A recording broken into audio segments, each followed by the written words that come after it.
Selamat pagi sahabat Alkitab yang terkasih. Marilah kita mengawali hari ini dengan melakukan perenungan akan firman Tuhan. Bacaan Alkitab kita pada hari ini berasal dari kitab Yeremia pasalnya yang ke-18, ayatnya yang ke-13 sampai ayatnya yang ke-17. Sebab itu beginilah firman Tuhan. Cobalah tanyakan di kalangan bangsa-bangsa, siapakah yang telah mendengar hal seperti ini? Anak darah Israel telah melakukan hal-hal yang sangat ngeri. Masakan salju putih akan beralih dari gunung batu Sirion? Masakan air gunung akan habis, air yang sejuk dan mengalir? Tetapi umatku telah melupakan aku. Mereka telah membakar korban kepada dewa kesia-siaan.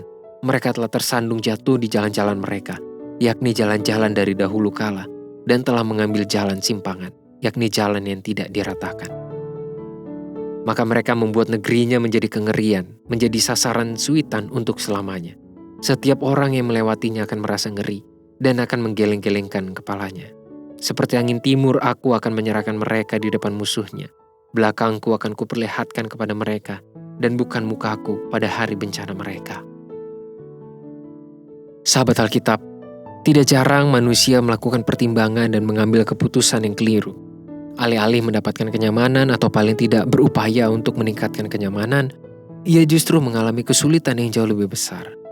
Ada banyak faktor yang menyebabkan hal itu terjadi. Misalnya, pertimbangan yang kurang matang, pencarian informasi dan perencanaan yang tidak jelas, hingga disorientasi dalam melakukan sebuah tindakan, serta banyak faktor lainnya yang akan sangat berkaitan dengan bentuk kasusnya masing-masing.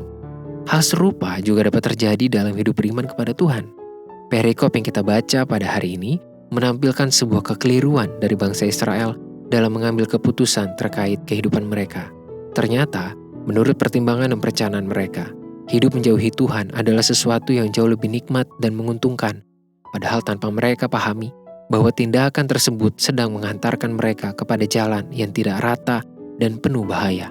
Semua ini terjadi akibat disorientasi hidup dan cara pandang iman yang tidak sehat pada diri orang Israel. Sahabat Alkitab, hidup bersama Tuhan memang bukan berarti tanpa tantangan dan masalah. Namun, setiap manusia menyerahkan dirinya untuk menjalani hidup bersama Tuhan akan selalu dimampukan dan mengalami penyertaannya setiap kali menemui hambatan. Artinya, kita akan mendapatkan kekuatan dan keteguhan ketika mengalami pergumulan. Inilah yang sangat berarti dalam hidup seorang manusia sebagai makhluk yang penuh keterbatasan. Lalu, bagaimana caranya agar kita tidak terjerembab dalam disorientasi hidup dan cara pandang iman yang tidak sehat?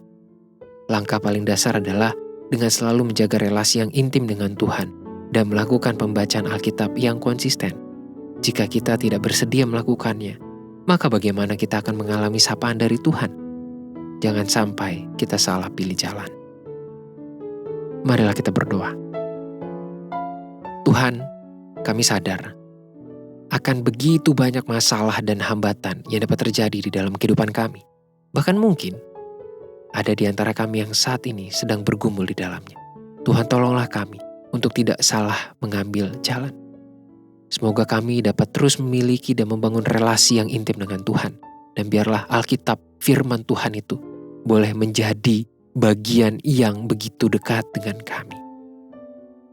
Inilah hidup kami Tuhan, hanya di dalam nama Tuhan Yesus kami berdoa dan menyerahkan diri kami. Amin.